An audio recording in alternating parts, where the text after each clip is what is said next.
칭의 교리가 때로는 죄책감을 떨쳐버리는 하나의 형식적인 행위처럼 왜곡될 수 있을 것 같다는 생각이 듭니다.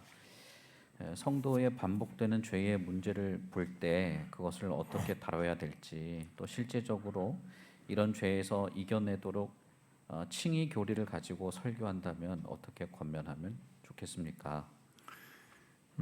제가 미리 이 얘기를 하지만 지난번에 컨퍼런스도 얘기했지만은 칭의 교리를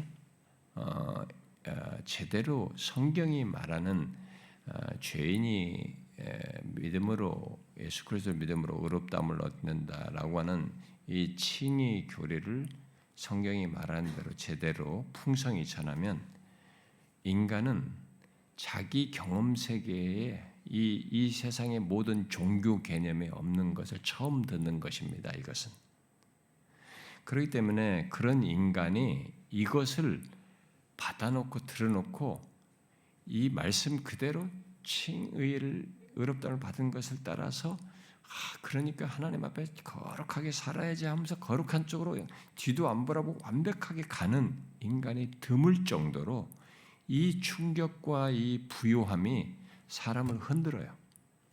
그러니까 혼란을 약간 갖게 합니다. 너무 크니까 그럼 이렇게 해도 되겠네라는 생각이 드는 겁니다. 그래서 그런 역사적 사례가 수도 없이 나온 겁니다. 이 칭의로 인해서 율법 폐기론도 나오죠. 그리고 로이존스 목사도 설교 중에 그런 얘기 하거든요. 이 칭의를 설교하면 어떤 사람 나는 이래도 되겠네 라는 생각이 든다. 그러면은 어떤 면에서는 그런 반응이 일어날 정도이면 칭의를 내가 설교를 잘한 것이다 라고 말하는 논지로 얘기한단 말이에요.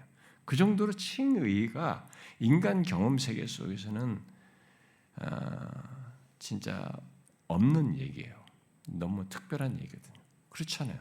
절망하는 인간, 죄인이 하나님이 값없이 의롭다 하시는데 믿음으로 그래가지고 그 심판 영원한 형벌을 받아야 하는 자가 하나님 앞에 자유롭게 서는 조건에 있게 됐다는데 이게 얼마나 큰 얘기입니까? 그냥 교리적인 진술로 간단하게 진술하면 그냥 이론적으로 별것 아니지만 이것이 마음으로 와닿고 너무 크다. 이 엄청난 은혜로 자기가 확 깨닫게 됐을 때는 인간이 가지고 있는 이 한계는 약간 여기서 그러면 이래도 되겠네? 라는 생각이 나오는 거죠. 본인이 원치 않아도 사단에 의해서라도 나올 수 있어요. 그래서 그런 것이 있다는 것 정도는 여러분들이 아시고, 자, 그런 가운데서 이제 왜곡된 행동들이 여러 가지 나오는 중에 이런 일이 있어요. 죄책감을 떨쳐버리는 하나의 형식적인 행위로 칭의를 활용하는 사람들이 있는 겁니다. 근데 이 사람들이 만약에 너무 이것이 부유해서 일시적으로 그랬다면 있을 수 있지만 이것을 만일 습관적으로 형식적인 행위로 왜곡해서 반복적으로 쓴다면 이 사람이 알고 있는 칭의 교리는 불완전한 칭의 교리예요. 그 사람에게는 당신이 아는 칭의 교리가 뭐냐, 뭘 어떻게 알고 있느냐라는 것을 얘기하면서 칭의에 대한 진리와 이것이 주는 부유함과 그것으로 있게 된 인간에게 신자에게 발생된 이 결과와 그 다음에 그것으로 인해서 그 다음에 뒤따르게 되는 것까지 함께 말해줘서 교정을 해줘야죠. 그것을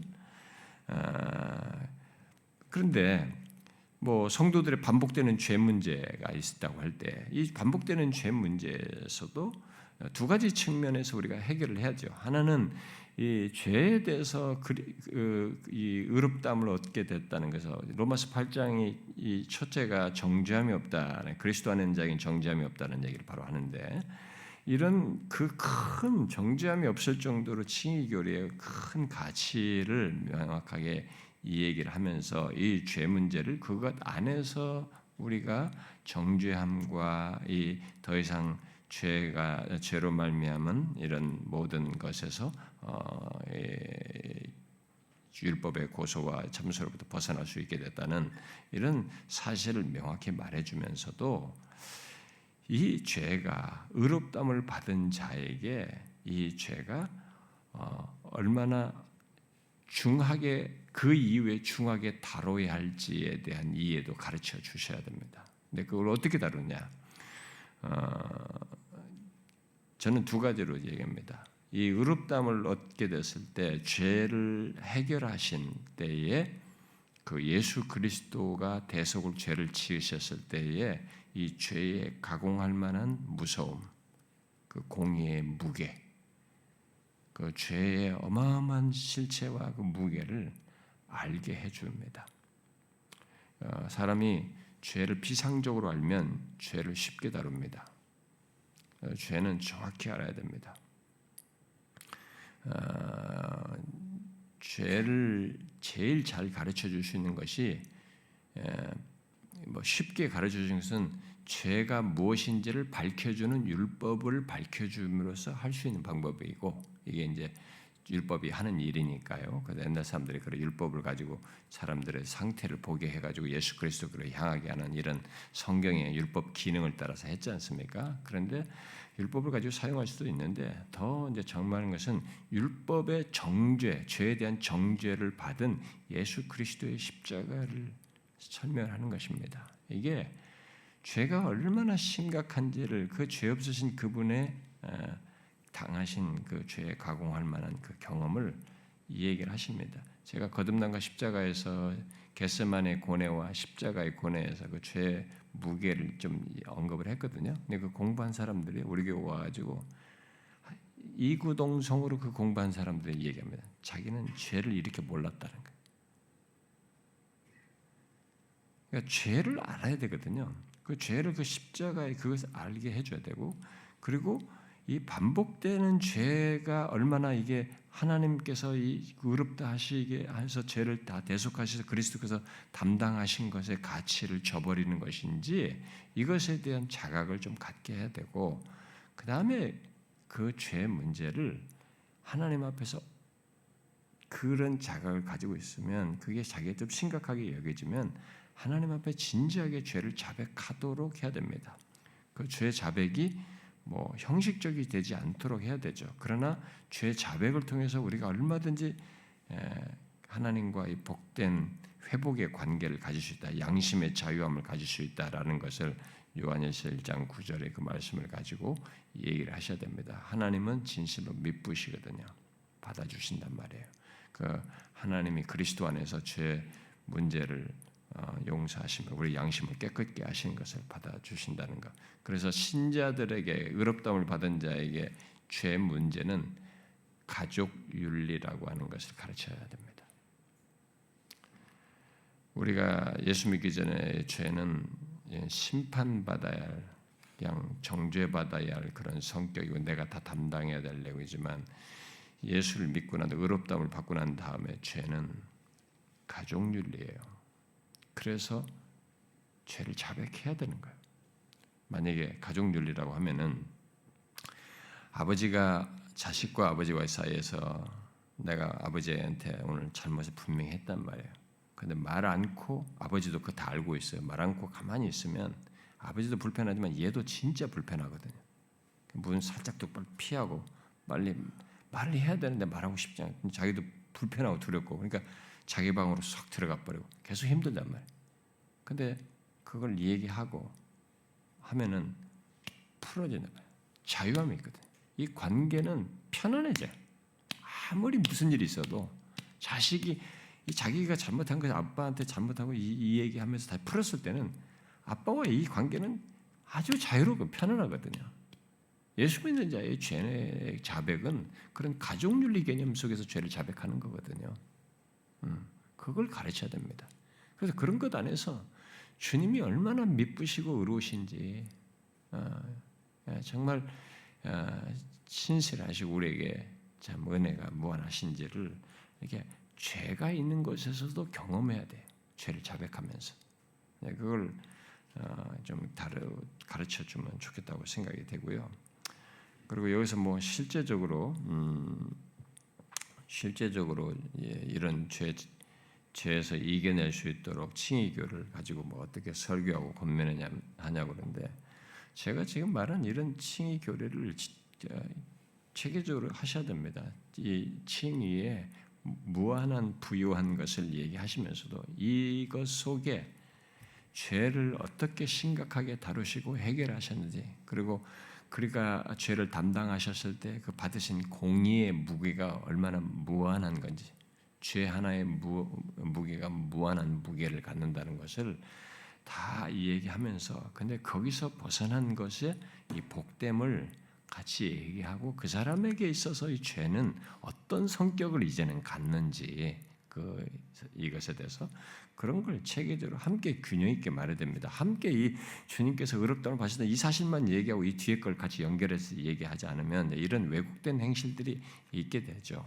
그래서 어떤 사람들은 그냥 형식적으로 하거든요. 죄 자백도 자기가 반복해서 너무 쉽게 하는 거거든요. 근데 죄 자백할 때 하나님 앞에 진짜 진실함이 좀 있어야 되거든요. 그리고 어떤 때는 왜 내가 이렇게 안 되죠, 하나님? 주님의 은혜는 큰데 내가 왜 이렇게 안 되죠? 그러면서 자기 자신이 하나님의 은혜가 없으면, 정말 의롭다 하신 것이 없으면 나는 소망이 없는 자이구나라고 하는 것을 죄 자백하면서 이렇게 막 알아야 돼요. 거기서 눈물도 나는 거죠.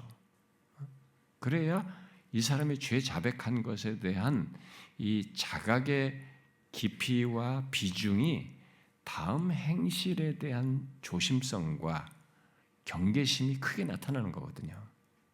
죄 자백할 때 그런 것이 진정성이 없는 사람은 또 죄를 지으면서 자기가 쉽게 져요. 그러니까 죄 자백을 또 하니까 힘들고 뭐 그렇게 잘 자백해야 되나요? 자기가 죄를 그렇게 쉽게 짓는 것은 덮어놓고 자꾸 그런 타령을 한단 말이에요.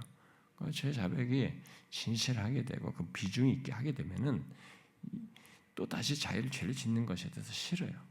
제가 예를 들어서 우리 아내와도 어떤 아내와도 좀 화가 났단 말이에요. 근데 내가 이 화를 확 분출을 하면 그 다음에 생길 그게 나는 두려워, 싫은 거예요. 그 불편함. 그리고 특별히 하나님 앞에 말씀 준비할 때 내가 여기서 불편한 가운데 이 말씀을 준비해야 된다는 것. 그리고 하나님 앞에 나아갈 때 설교를 올라갈 때 내가 불편하다. 이런 게 있으니까 그냥 적당한 선에서 내가 수용하고 받아주고 그냥 오케이 하고. 진짜 어떤 때 말해야 될 때면 진지하게 이제 한번 이 얘기를 한다든가 이렇게. 그러니까 그런 회개와 이런 것이 나한테 너무 무겁고 그것이 불편하니까 죄 짓는 게 싫은 거예요. 그래서 여러분들이 무슨 뭐 아이패드도 보든 휴대폰에다 보든 유혹을 받으시잖아요. 뭐 유혹을 받을 때 이래서 뭐 이상한 거 여러분들 보려고 싶은 유혹을 받을 수도 있잖아요. 어떤 때 뭐 화면이 팍 뜬단 말이에요. 클릭하고 싶죠. 왜 안 합니까? 이것으로 인해서 내가 마음이 불편하고 하나님 앞에 또다시 그걸 가지고 하나님 앞에 끙끙댈 것이 힘들어요. 그러니까 안 하는 거예요. 타치를 안 하는 거죠. 안 쳐다보는 겁니다. 그런 거 신경 안 쓰는 거죠. 죄 유혹에 안 빠지려고 하는 겁니다. 이게 하나님에 대한 이해와 하나님과의 관계 속에서 가족 윤리가 진실하면은 아빠한테 지난번에 또 잘못했는데 또다시 잘못해도 매일같이 할 수는 없는 거거든요. 지난번 눈물 흘리면서 잘못했다고 했는데 또다시 그 다음날 눈물 흘리고 또 한다 그러면 이게 아니잖아요. 그러니까 진중해지는 거죠. 회개가 제 자백이 진실하니까 다음에 또 하는 것에 대한 주저함이 확실히 커집니다. 그런 성숙이 있어야 되는 거거든요. 신자들은 그렇게 발전하는 겁니다. 이 뭐 머리통만 커져가지고 뭐 하나님의 은혜롭고 칭의롭고 우리 복음받던 복음의 은혜 크다 여기만 컸지 이 몸통아리는 안 따라가는 거예요. 아니에요, 여러분. 죄는요 큰 사건으로 오는 게 아닙니다. 아주 일상의 사소한 것으로 와요. 이 사소한 것의 누적이 큰 것으로 발전하는 겁니다. 대범성으로 이어지는 거예요. 그걸 우리가 아셔야 됩니다. 그런 것을 연결성 있게 같이 가르쳐죠. 같이 설교해야죠. 감사합니다.